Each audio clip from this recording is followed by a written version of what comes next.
नमस्कार दोस्तों, स्वागत है हमारे YouTube चैनल में। दोस्तों, महत्वपूर्ण model paper UP triple S C ANM महिला स्वास्थ्य कार्यकर्ता मुख्य परीक्षा के लिए दोस्तों बहुत कम समय आप लोग के पास बचा है। फटाफट जो है 100 क्वेश्चन कर लेते हैं। अभी दोस्तों सुनने में यही आ रहा है, जितनी भी एएनएम बहनें हैं उन लोग को मैं यह बताऊंगा कि अभी सुनने में आ रहा है कि 33% पासिंग मार्क की बातें चल रही हैं और फार्म जो है अंडर प्रोसेस दिख रहा है। तो इन सब बातों को लेकर अभ्यर्थी जो है ज़्यादा परेशान ना हो। यह सब होता रहता है, अंडर प्रोसेस में है, वह जो है विभाग अपना देख रहा है। और आप लोग का एडमिट कार्ड जल्द ही जारी होने जा रहा है। कुल मिलाकर आपके पास टोटल 10 दिन और बचे हैं, 10-11 दिन और बचे हैं। और जहाँ तक है कि एक सप्ताह 10 दिन पहले जो है एडमिट कार्ड आ जाता है। तो दोस्तों आप लोग घबराएं ना, आप लोग एकदम तैयारी जोर शोर से कर दीजिए, क्योंकि जितनी भी बाधाएं थी अब सभी बाधाएं खत्म हो गई हैं। कोर्ट से लेकर और संगठन जो पत्र लिखा था वह सब मैटर एकदम खत्म हो गया है। अब आप लोग अपना बढ़िया से तैयारी करें। सबसे पहले वीडियो को एक लाइक करिए, चैनल पर नए तो चैनल को सब्सक्राइब जरूर कर लें और वीडियो को शेयर कर दीजिएगा। दोस्तों, जिस तरह का मॉडल पेपर में मैं प्रश्न लेकर आ रहा हूँ, इस तरह के आपको प्रश्न बहुत कम ही मिलेंगे। क्वेश्चन नंबर पहले पे चलते हैं। फटाफट जो है 100 क्वेश्चन करते हैं और व्हाट्सएप पर अपने सहेलियों में ज़रूर शेयर करिएगा। जितनी एएनएम बहनें हैं सभी को प्रॉपर स्टडी मटेरियल मिले। दोस्तों, इस पीईटी की तरह कोई भी अभ्यर्थी यह ना कह सके कि मुझे प्रॉपर वे में सिलेबस के अकॉर्डिंग हमें प्रैक्टिस सेट या पेपर या क्वेश्चन ऐसे नहीं हल करने को मिला तो मैं कैसे क्या करूं। ये सब बहाना नहीं चलेगा। मैं आप लोग के लिए लगभग 2,500 से 3,000 क्वेश्चन करा रहा हूं और अभी तक लगभग 2,600 क्वेश्चन हो चुके हैं। चलिए दोस्तों फटाफट करते हैं। कम बोलने को कहा जाता है म्यूटिज्म कहा जाता है। कम बोलने को म्यूटिज्म कहा जाता है। ऑप्शन बी होगा। क्वेश्चन नंबर 2 पर आते हैं। हाइपर एमेसिस ग्रेविडेरम की एक जटिलता है, तो वह दोस्तों क्या है? कोर्साकोप्स साइकोसिस है। मैं इतना जानता हूं दोस्तों, मुझे पूर्ण विश्वास है जितने प्रैक्टिस सेट जितने प्रश्न मैं कराया हूं, जो पूरे प्रश्न को कर लेंगे, स्वाभाविक है उनका बता रहा हूं कि 50-55 क्वेश्चन से कम नहीं आएगा। और मैं यहां तक कह दे रहा हूं 40-42 नंबर ही कट ऑफ जाएगी। मैक्सिमम अगर जाएगी 40 से 45 तक ही जाएगी, क्योंकि माइनस मार्किंग है। एक नर्स गर्भावस्था के दौरान उच्च रक्तचाप के मरीज को रक्तचाप की आशा करती है, तो दोस्तों यह क्या करती है? 30/15 mmHg सामान्य से ऊपर होगा, जो 2 बार 6 घंटे के अंतराल पर लिया गया है। ऑप्शन जो है डी होगा। क्वेश्चन नंबर 4 पर आते हैं। HIV संक्रमण में किस प्रतिरोध क्षमता पर असर पड़ता है? तो दोस्तों कोशिकीय प्रतिरोधक क्षमता पर ज़्यादा करके असर पड़ता है। क्वेश्चन नंबर 5 पर आते हैं। निम्नलिखित सभी दवाएं बहुदवा प्रतिरोधी तपेदिक के उपचार में दी जाती हैं, केवल एक को छोड़कर। कैनामाइसिन जो होता है इसको नहीं देते हैं। कैनामाइसिन जो होता है दोस्तों इसको नहीं दिया जाता है, बल्कि रिफेम्सिन ये सब दिया जाता है। क्वेश्चन नंबर 6 पर आते हैं। पेरिटोनियल डायलिसिस करते वक्त डायलिसेट पेट में डालते समय क्या करना चाहिए जिससे रोगी आराम पूर्वक रहे? तो दोस्तों रोगी को करवट बदलना चाहिए, इससे आराम मिलेगा। क्वेश्चन नंबर 7 पर आते हैं। विटामिन ए के घोल की डोज होती है, मोस्ट इंपॉर्टेंट दोस्तों, बहुत ही बढ़िया क्वेश्चन आया है। कितना होता है दोस्तों? 2 लाख है, आप देख सकते हैं 2 लाख IU होता है विटामिन ए की घोल की डोज। क्वेश्चन नंबर 8 पर आते हैं। एवल्डस्ट दांत को रखना चाहिए। एवल्स्ट दांत को रखना चाहिए तो क्या दोस्तों? दूध में रखना चाहिए एवल्स्ट दांत को। नवजात शिशु की खोपड़ी में कितनी हड्डियां होती हैं? मोस्ट इंपॉर्टेंट दोस्तों 6 हड्डियां होती है। यदि आपके कटे हुए तालू वाले नवजात बच्चे की देख देख को कर रहे हैं तो आप उसकी माता को सूचित करना चाहिए कि शिशु के कितने वर्ष के शल्य क्रिया की जाती है? तो दोस्तों 8 से 12 महीने पर। क्वेश्चन नंबर 11 पर आते हैं। मोस्ट इंपॉर्टेंट क्वेश्चन है दोस्तों। भारतीय नर्सिंग परिषद की स्थापना किस वर्ष हुई थी? 1947 में हुई थी। क्वेश्चन नंबर 12 पर आते हैं। एरिथ्रोपॉयटिन का स्राव किस अवस्था में अधिक होता है? तो कब होता है दोस्तों? हाइपोक्सीमिया में ज़्यादा करके होता है। दोस्तों मैं यूपी ट्रिपल एस सी लेखपाल का भी जो है बैच चलाना शुरू कर दिया हूँ। जो अभ्यर्थी जुड़ना चाहते हैं चैनल को सब्सक्राइब जरूर कर लें, फ्री में मैं आप लोग की क्लास चला रहा हूँ। क्वेश्चन नंबर 13 पर आते हैं। एक रोगी जो बहुत गंभीर अवस्था में कैंसर से पीड़ित है और शरीर के भागों में फैल गया है, इसके लिए नर्सिंग केयर की प्राथमिकता होती है, तो दोस्तों क्या होती है? दर्द दूर करना। क्वेश्चन नंबर 14 पर आते हैं। एक COPD का रोगी जिसको सेकेंडरी पॉलीसाइथीमिया हुआ है, नर्सिंग का देखभाल में क्या निदान होगा? तो दोस्तों क्या निदान होगा इसका? इसका ऑप्शन बी हो जाएगा, खून का थक्का बनने से ऊतक में खून का बहाव देखना। क्वेश्चन नंबर 15 पर आते हैं, एक रक्त आधान की शुरुआत कितनी बड़ी बूंद प्रति मिनट की दर से तथा कितने समय तक किया जाना चाहिए? तो दोस्तों कब तक करते हैं? 50 बूंद 15 मिनट तक। क्वेश्चन नंबर 16 पर आते हैं, कोलोस्टोमी इरिगेशन के समय एक नर्स को कैथेटर को स्टोमा में कितनी दूर तक डालना चाहिए? तो दोस्तों कितनी दूर तक? 10 सेंटीमीटर 4 इंच तक डाला जाता है। एनीमा देते वक्त द्रव के कंटेनर को कितनी ऊंचाई तक सुरक्षित रखना चाहिए? तो दोस्तों कितना जो है 45 सेंटीमीटर यानी 18 इंच ऊंचाई तक रखना चाहिए द्रव के कंटेनर को। क्वेश्चन नंबर 18 पर आते हैं। जितने क्वेश्चन है दोस्तों बहुत ही इंपॉर्टेंट है और सिलेबस, कोई भी प्रश्न आउट ऑफ सिलेबस नहीं है, सभी सिलेबस में हैं। क्वेश्चन नंबर 18 पर आते हैं। 18 पर पूछ रहा है दोस्तों, रिटेंशन कैथेटर से संक्रमण सबसे अच्छा कैसे बचाया जा सकता है? समय समय पर मीटर्स को साफ करके। क्वेश्चन नंबर 19 पर आते हैं, प्रोस्टेट के कैंसर में रेडिएशन थेरेपी देने पर मूत्राशय की जटिलता का संभवतः लक्षण होता है। तो क्या होता है दोस्तों? यह होता है डिसयूरिया। यह टर्म है दोस्तों डिसयूरिया। क्वेश्चन नंबर 20 पर आते हैं, एक सिर में चोट लगे मरीज को अस्पताल में भर्ती होने के बाद तेज बुखार 102.2 डिग्री या 39 डिग्री सेंटीग्रेड हो जाता है। यह कहाँ के चोट को दर्शाता है? तो दोस्तों यह जो होता है हाइपोथैलेमस, यानी ये लगता है सिर में चोट लग गई हो। हाइपोथैलेमस जो होता है सिर में ही होता है दोस्तों। क्वेश्चन नंबर 21 पर आते हैं। अब देखिए 2 क्वेश्चन आपका बन गया, बुखार का हाइपोथैलेमस। हाइपोथैलेमस कहाँ पाया जाता है? सिर में पाया जाता है। क्वेश्चन नंबर 21 पर आते हैं, डायबिटीज इंसिपिडस किस हार्मोन की कमी से होता है? वैसोप्रेसिन के हार्मोन से कमी से होता है। क्वेश्चन नंबर 22 पर आते हैं, राष्ट्रीय तपेदिक कंट्रोल कार्यक्रम में कौन सी संस्था सहयोग करती है? तो यह जो दोस्तों है डैनिडा जो होती है, राष्ट्रीय तपेदिक की बात हो रही है। बहुत से लोग गलती कर देते हैं, यूनिसेफ लगा देंगे, नहीं दोस्तों, ऑप्शन सी हो जाएगा, डैनिडा होती है 22 का। नेक्स्ट क्वेश्चन पर चलते हैं। क्वेश्चन नंबर 23 पर, निम्नलिखित में कौन सा प्राथमिक बचाव नहीं है? प्राथमिक बचाव की बात हो रही है तो आइसोनियाजाइड शिशुओं को देना जिसकी मां के बलगम में तपेदिक के जीवाणु हो, यह जो है नहीं है। क्वेश्चन नंबर 24 पर आते हैं, एक मरीज में एसिडोसिस के आकलन के लिए कोरोनरी केयर यूनिट में नर्स धमनी के रक्त का नमूना लेती है। धमनी रक्त का सामान्य पीएच होता है। तो दोस्तों कितना होता है? 7.4, मतलब 7.42 लिखा है तो 4 होता है। क्वेश्चन नंबर 25 पर आते हैं, इनग्यूनल हर्निया की मरम्मत के लिए सर्जरी के बाद नर्स मरीज के लिए एक पोस्ट ऑपरेटिव द्रव सेवन लक्षण स्थापित करती है। सबसे उपयुक्त मात्रा होती है उसकी, क्या होती है? 500 से 700 मिली प्रतिदिन होती है। क्वेश्चन नंबर 26 पर आते हैं, इंट्राडर्मल इंजेक्शन लगाने के लिए कितने गेज व्यास की सुई प्रयोग की जाती है? मोस्ट इंपॉर्टेंट, सभी लोग लगाते होंगे, जितनी एनम बहनें हैं सभी लगाती होंगी इंजेक्शन, लेकिन इंट्राडर्मल की बात हो रही है। इंट्राडर्मल, डर्मा मीन्स स्किन होता है, इंट्राडर्मल इंजेक्शन की बात हो रही है दोस्तों। तो इसका क्या हो जाएगा? 26 गेज वाली जो सुई होती है उसी से हम लगाते हैं। क्वेश्चन नंबर 27 पर आते हैं, नवजात शिशु में विटामिन के का इंजेक्शन किस जगह लगाया जाता है? तो कहाँ लगाते हैं दोस्तों? जांघ के मध्य में लगाया जाता है। क्वेश्चन नंबर 28 पर आते हैं, न्यूमेटिक बिस्तर किसके बचाव के लिए उपयोग होता है? इसका ऑप्शन बी होगा, बेड सोर से। क्वेश्चन नंबर 29 पर आते हैं, गुदा और मुंह के तापमान में अंतर होता है। गुदा का और मुंह के तापमान में कितना अंतर होता है दोस्तों? केवल 1 डिग्री फ़ारेनहाइट का अंतर होता है।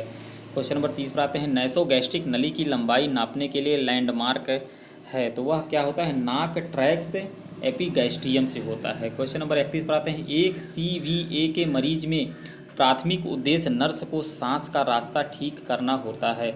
इसके लिए मरीज को शुरू में किस अवस्था में रखना चाहिए? तो दोस्तों किस अवस्था में रखना है? टेंटलन वर्ग अवस्था में। मोस्ट इंपॉर्टेंट क्वेश्चन है, ये सब पूछा जाता है। एक रोगी का सही रक्तचाप कैसे नापा जा सकता है?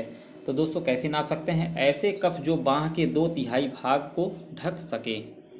क्वेश्चन नंबर 33, अब कफ क्या होता है दोस्तों? जो BP मशीन में बांधा जाता है हाई पे, वही कफ बोला जाता है। क्वेश्चन नंबर 33 पर आते हैं, एक रोगी की ओपन हार्ट सर्जरी के बाद 102 डिग्री फ़ारेनहाइट बुखार आ जाता है। नर्स चिकित्सक को बताती है क्यों बढ़ा हुआ तापमान दर्शाता है?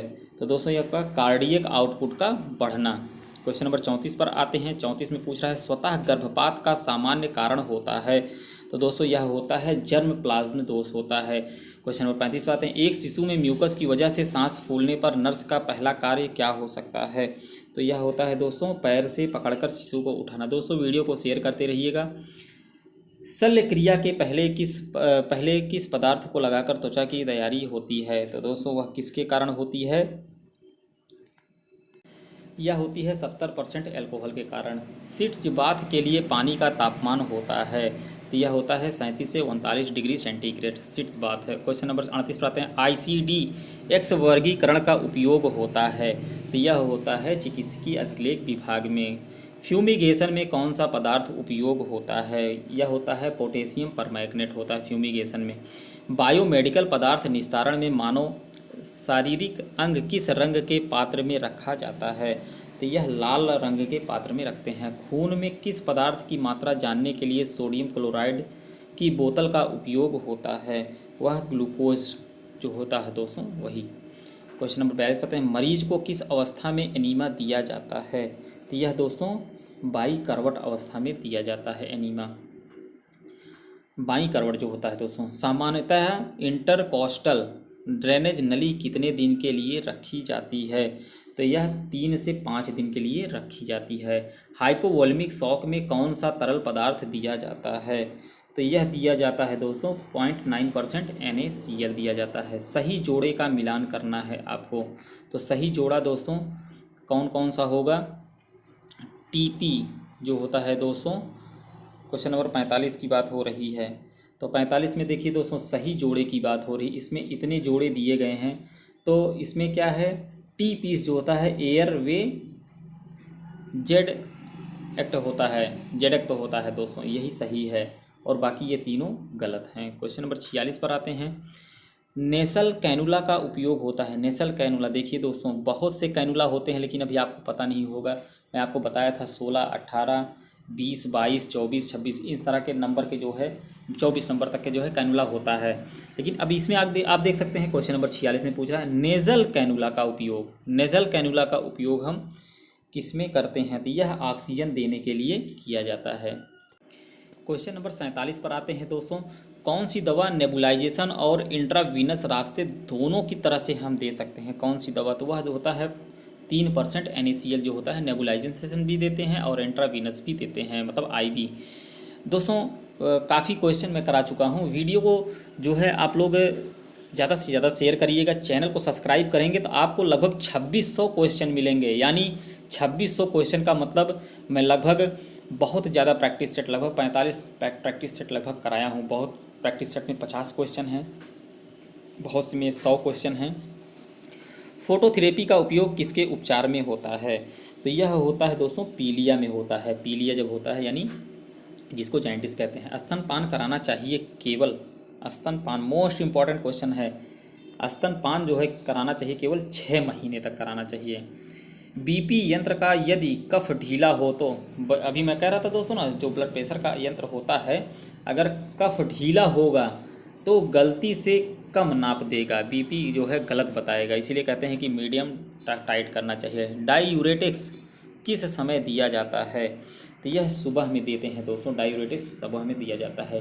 रोगी की देखभाल में किस तरह का मैट्रेस उपयोग करते हैं। तो मोटा और ठोस मैट्रेस उपयोग करते हैं। क्वेश्चन नंबर 53 पाते हैं। मांस में सुई लगाने के बाद शरीर का भाग किस पदार्थ से दबाना चाहिए। जो शरीर का भाग होता है उसको हम सूखी रुई की पट्टी से दबाते हैं दोस्तों। जब मांस मतलब इंट्रामस्कुलर जब इंजेक्शन लगाते हैं कितने कोण पे लगाते हैं दोस्तों।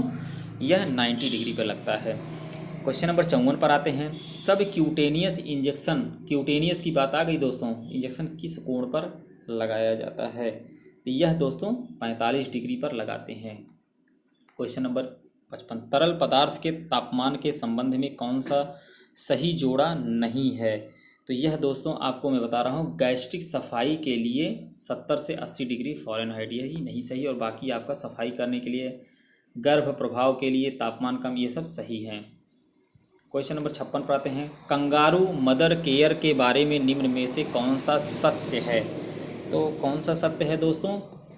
पिता भी कर सकता है। कंगारू मदर केयर की बात हो रही, पिता भी कर सकता है। कम भार वाले नवजात शिशु केवल होता है, सही है। प्रभावी थर्मल नियंत्रण भी, ये भी सही है दोस्तों, उपरोक्त होगा इसमें से। क्वेश्चन नंबर 57 पर आते हैं। मल्टीपैरा में प्रसव की प्रोपलसिव अवस्था होती है, तो कौन सी होती है दोस्तों? 20 मिनट होती है। मल्टीपैरा में प्रसव की प्रोपलसिव अवस्था 20 मिनट तक होती है। क्वेश्चन नंबर 58 पर चलते हैं दोस्तों। गर्भावस्था में कौन सी दवा नहीं दी जाती है? मोस्ट इम्पॉर्टेंट है, कौन सी दवा हम नहीं देते हैं दोस्तों? ACE इनहिबिटर्स जो होती है, यही हम नहीं देते हैं, और बाकी सब दे सकते हैं। लेविटोलॉल, मिथाइल डोपा, पेनिसिलिन, सब दे सकते हैं, लेकिन ACE इनहिबिटर्स जो होते हैं इसी को हम नहीं देते हैं। क्वेश्चन नंबर 59 पर आते हैं।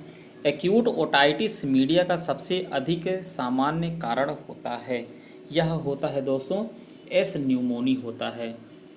क्वेश्चन नंबर 60 पर आते हैं। जिंक की कमी से निम्न में से कौन सा रोग नहीं होता है?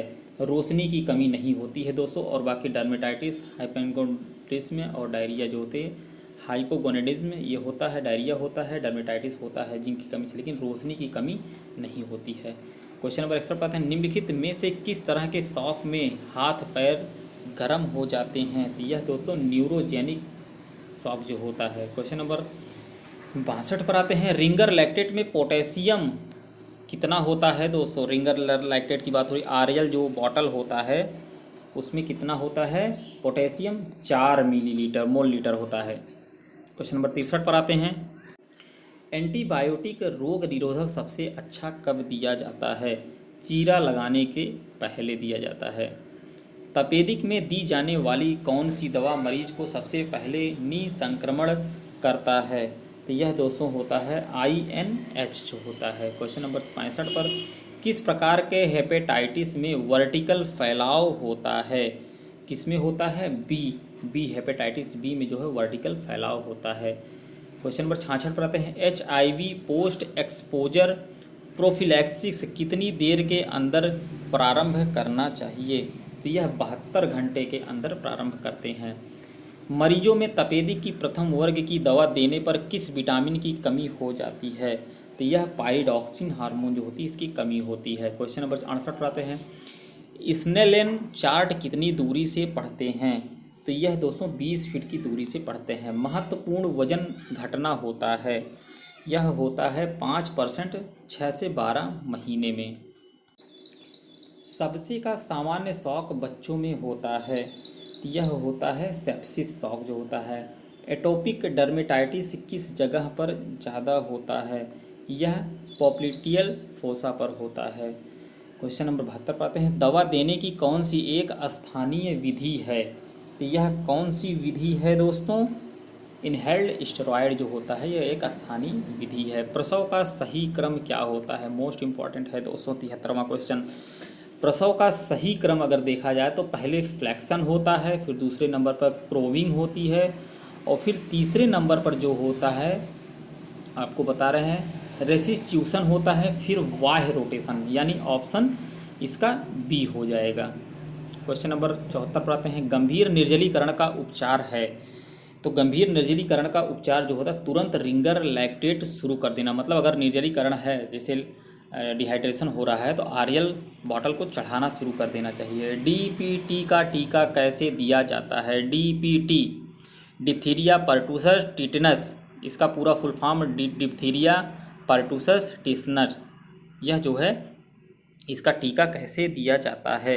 इसका टीका जो दोस्तों मांसपेशी में देते हैं, यह बच्चों में लगाया जाता है जब बच्चे पैदा होते हैं। उसके बाद MTP के लिए सहमत ली जाती है। MTP मोस्ट इम्पॉर्टेंट है 276 क्वेश्चन। पत्नी से सहमत ली जाती है MTP का टीका लेने के लिए। नवजात शिशु में लगभग प्रतिदिन कितना वजन बढ़ता है? तो यह लगभग 25 से 30 ग्राम जो है वजन बढ़ता है। स्तन के दूध में निम्न में से क्या नहीं पाया जाता है? तो वह दोस्तों सोडियम नहीं पाया जाता है, लैक्टोज पाया जाता है, पूफा पाया जाता है, लैक्टोग्लूबिन पाया जाता है। अब देखिए दोस्तों, इसी में बहुत से अभ्यर्थी कंफ्यूज हो जाएंगे। पूफा के बारे में पढ़ा ही नहीं होगा और कह देंगे कि सब पाया जाता है पूफा, लेकिन पूफा पाया जाता है, लैक्टोज पाया जाता है, लैक्टोग्लूबिन पाया जाता है। खाली कौन सा नहीं पाया जाता है? जो है सोडियम नहीं पाया जाता है। क्वेश्चन नंबर 79 पर इसके बीच के उपचार में केवल एक को छोड़कर सभी उपयोग में आते हैं दोस्तों। इसके बीच मतलब खजुली जिसको बोलते हैं, खुजली, यही होता है। मुंह से एंटी हिस्टामिनिक्स नहीं, यही नहीं होता है दोस्तों। क्वेश्चन नंबर 80 पर आते हैं। मुंह से मुंह श्वास देने पर कितना प्रतिशत ऑक्सीजन मिलता है? तो दोस्तों 16% ऑक्सीजन मिलता है। तापघात हीट स्ट्रोक होता है, यह होता है हीट हाइपरथर्मिया। क्वेश्चन नंबर 82 पर आते हैं। मृत्युकालिक कथन के बारे में क्या सत्य है? मरणासन बयान से ज़्यादा महत्वपूर्ण है। अस्पताल में उत्पन्न होने वाला सर्वाधिक सामान्य संक्रमण है, यह एस और एस जिसको कहते हैं। कौन सी खून चढ़ाने की जटिलता है? तो यह होता है हाइपरकैलमिया जो होती है। Question number 85। प्री एनेस्थेटिक दवा दी जाती है, यह तनाव एवं डर को कम करने के लिए दी जाती है, सही है। लार का स्राव कम करने के लिए दी जाती है, सही है। अवांछित रिफ्लेक्सेस के बचाव के लिए दी जाती है, सही है। इसका मतलब उपरोक्त सही है। प्री एनेस्थेटिक दवा इसी के लिए देते हैं दोस्तों। एनेस्थेटिक का मतलब जो होता है बेहोशी की दवा इसको बोलते हैं। बेहोशी की दवा इसलिए दी जाती है जब पेशेंट काफ़ी डरने लगता है, लार गिरने लगता है, रिफ्लेक्स जो होता है। क्वेश्चन नंबर 86 पर आते हैं। समुदाय में तपेदिक की जानकारी के लिए कौन सा उपयुक्त परीक्षण है? तो वह बलगम की जांच जो होता है। क्वेश्चन नंबर 87 पर आते हैं। कौन सा मिनी मेंटल परीक्षण में नहीं होता है? तो यह दोस्तों क्वेश्चन नंबर आपका 87 का डी हो जाएगा, मानसिक रोग का इतिहास। गर्भावस्था में फोलिक एसिड की प्रोफिलैक्टिक मात्रा कितनी होती है? तो यह होती है 500 माइक्रोग्राम होती है। धंसा हुआ तालू दर्शाता है, तो यह निर्जलीकरण मतलब दर्शाता है धंसा हुआ तालू बच्चों में। प्लेसेंटा का भार होता है, खेड़ी जिसको बोलते हैं दोस्तों, देहात में कहते हैं खेड़ी। चाहे जानवर का जब बच्चा पैदा हो जाता है तो लास्ट में कचरा नहीं निकलता है, वही उसको हम इंग्लिश में प्लेसेंटा कहते हैं और देहात में खेड़ी कहते हैं। प्लेसेंटा का भार होता है, तो प्लेसेंटा का भार 500 ग्राम होता है, आधा किलो। शल्य क्रिया के बाद कंपन के उपचार में कौन सी दवा का उपयोग किया जाता है? तो यह दवा होती है दोस्तों पैथिडीन। अगर दोस्तों आप लोग को समझ में आए कमेंट के माध्यम से ज़रूर पूछिएगा। वीडियो को शेयर करते जाइएगा व्हाट्सएप पर और लाइक ज़रूर करिएगा दोस्तों। बहुत मेहनत से आप लोगों के लिए यह सब मटेरियल मैं प्रोवाइड कर रहा हूँ। और चैनल पर नए तो सब्सक्राइब जरूर कर लें। प्रोस्टेग्लैंडिन एनालॉग्स का प्रयोग होता है, तो यह होता है दोस्तों प्रसव की शुरुआत के लिए प्रोस्टेग्लैंडिन एनालॉग दिया जाता है, गर्भपात की शुरुआत के लिए भी दिया जाता है। ये दोनों ऑप्शन सही हैं। इसका मतलब पीपीएच के उपचार में भी दिया जाता है। पॉर्ट हेमरेज जो होता है, पोस्टपार्टम हेमरेज जिसको बोलते हैं, तो पीपीएच पोस्टपार्टम हेमरेज जिसको बोलते हैं, यानी उपरोक्त के लिए प्रोस्टेग्लैंडिन एनालॉग दिया जाता है। क्वेश्चन नंबर 93 पर अपगार स्कोर निम्न सभी को मापता है केवल एक को छोड़कर। दोस्तों मैंने कहा था ना अपगार से जरूर एक क्वेश्चन आपका, एक दो क्वेश्चन जरूर रहेगा। पूछ रहा अपगार स्कोर, सांस लेने की स्थिति यह भी सही है, न्यूरोलॉजिकल स्थिति यह भी सही है, नेफ्रोलॉजिकल स्थिति नहीं होती है दोस्तों, सर्कुलेटरी स्थिति होती है, तीनों होती है, लेकिन ऑप्शन सी वाला जो है यही नहीं होता है। क्वेश्चन 94 बताते हैं लेप्रोस्कोपी में सबसे ज़्यादा कौन सी गैस का उपयोग करते हैं? मोस्ट इंपॉर्टेंट क्वेश्चन है दोस्तों। लेप्रोस्कोपी में कार्बन डाइऑक्साइड का उपयोग किया जाता है। क्वेश्चन नंबर 95 पे आता है पॉलीट्रामा के रोगी में सबसे पहले किसका ध्यान दिया जाता है? तो हम वायुमार का ध्यान देते हैं। निम्न में से कौन सा आईयूडी जीपी सेकेंड आईयूडी है? यह कौन सा है दोस्तों? AML 250। जननी सुरक्षा योजना को किसके अंतर्गत शुरू किया गया था? मोस्ट इंपॉर्टेंट, यह क्वेश्चन पक्का है, 100% मैं कह रहा हूँ दोस्तों यह क्वेश्चन आएगा। जननी सुरक्षा योजना का किसके अंतर्गत शुरू किया गया था? NRHM के माध्यम से दोस्तों, NRHM। एक शिशु के मांस में सुई लगाते समय नर्स को कौन से स्थान का प्रयोग करना चाहिए? यह भी बहुत ही महत्वपूर्ण क्वेश्चन है दोस्तों। वेस्टस लैक्ट्रेसस जो होता है दोस्तों, उसी में हम क्वेश्चन नंबर 98 का डी होगा। वेस्टस लैक्ट्रेसस में मांस में जो सुई लगाते हैं इसका जरूर ध्यान किया जाता है। हेमोफिलिस इन्फ्लुएंजी का कुप्रभाव है। हेमोफिलिस इन्फ्लुएंजी का कुप्रभाव दोस्तों होता है आर्टिकेरिया जो होता है। दोस्तों आज के लेक्चर का जो है लास्ट क्वेश्चन है, एक मरीज जिसने वेंट्रोपेरिटोनियल शंट VP शंट डाला गया है तथा जिसमें चिड़चिड़ापन, सिर दर्द, धुंधली रोशनी, शरीर दर्द और चौड़ा नाली दबाव के लक्षण है, परिचारिका को बच्चे के बारे में क्या शंका होनी चाहिए? तो दोस्तों क्या होना चाहिए? मस्तिष्क के अंदर का उच्च दबाव होना चाहिए, यही ऑप्शन बी होगा। तो दोस्तों आज की वीडियो में 100 क्वेश्चन कराया हूँ, बहुत ही महत्वपूर्ण है। वीडियो को ज़्यादा से ज़्यादा शेयर करिएगा। चैनल पर नए चैनल को सब्सक्राइब जरूर कर लें, एक लाइक करिएगा। मिलते हैं नेक्स्ट मॉडल पेपर में। धन्यवाद।